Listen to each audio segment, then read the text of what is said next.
the last year in Chandigarh, so not quite the village life, but I was partnered with an organization called Choti Si Asha, so it was not the Chandigarh that you think. Next slide, please. So this is where I lived. This is Janta Colony. Janta Colony is home to migrants from UP and Bihar. They come in search of economic opportunities. This is a slum community that has about 10,000 people in very small, crowded homes. We do have electricity. Access to running water comes for about an hour in a day. As you can see, sanitation, sewage, we have some open sewer issues, but, next slide please. But for me, Janta Colony was home, is home. To the point actually that when I would talk to my parents throughout the year and I would continuously tell them, I'm going home, they would have to stop and remind me, no, Divya, home is with us, please. But, you know, the aspect that really propelled my project forward was this connection that I had to the community. I actually lived on a on a terrace of the person who gave out rations in the community. So I saw and I learned a lot. And, you know, actually, I'd like to backtrack. Why I came to India, why I left my home, right? Why I left the comforts of the US. When I was thinking about, what do I want to do with my life? I studied developmental economics in college and I thought, I want to put some practice to the theory. I want to see what I've studied and see how it comes out in the field. And so I thought, why not India, right? I've been to India a few times with my parents, and I thought this is a great way for me to connect with a place past the relationship that I have to India with my parents.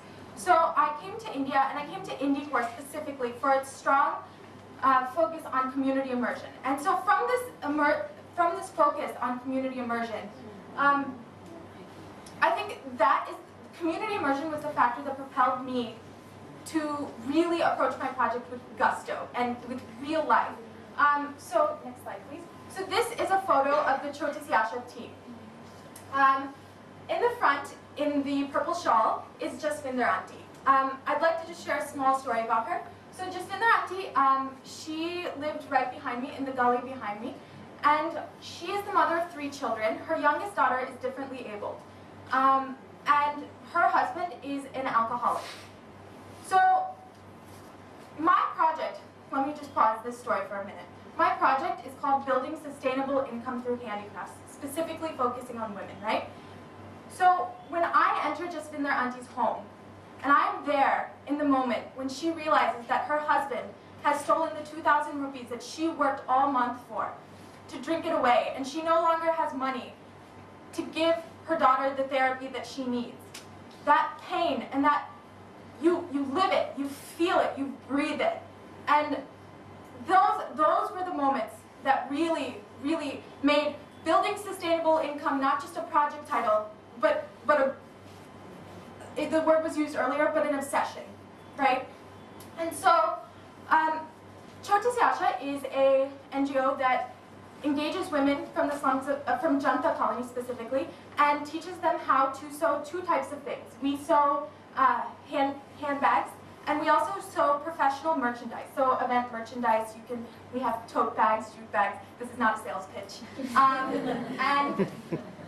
So we have these 2 streams of products that the women are trained on. So when I got to Choti Si Asha, there were about 8 women who were sewing with us regularly. And you know, the biggest issues that we were facing was that, one, because the staff of the NGO had focused so much on training the women, there were actually not very many, there were no systems in place, right? There were no organizational systems in place. It was a very earnest effort to engage these women, but to run and make an organization efficient, you must have these systems, right? So that was the first issue. The second issue was that we were making these beautiful products, but they weren't being sold. And so when these products aren't being sold, then we are not able to achieve our ultimate goal of employing more women. So those were the 2 issues that I really focused on when I got to my project. And so what I did was I focused on marketing of these products. I thought, I've got to get these products moving. I want more women here in Choti Siasha. So what I did was I focused on different avenues. So I approached universities, hospitals, different institutions all over Chandigarh, and I said, look at these wonderful products that we have. We are actually the only conference provider between north of Delhi. So we have a leg up in this market, right? So we got quite a few orders in.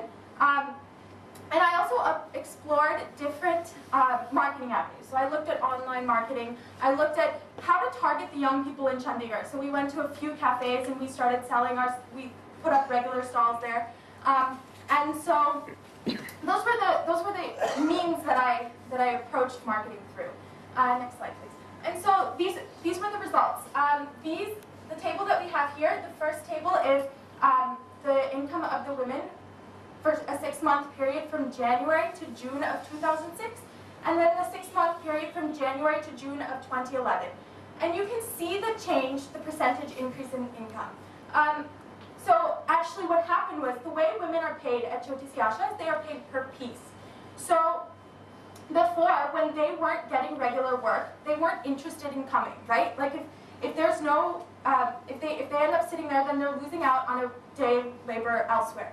So you see numbers like 966% income increase, and you wonder where does that come from, right? So Manju, for example, in 2011, from January to June, she would come sporadically to Choti Siasha because what she would actually do is, in this time, the farmers, they after they harvest the rice, right?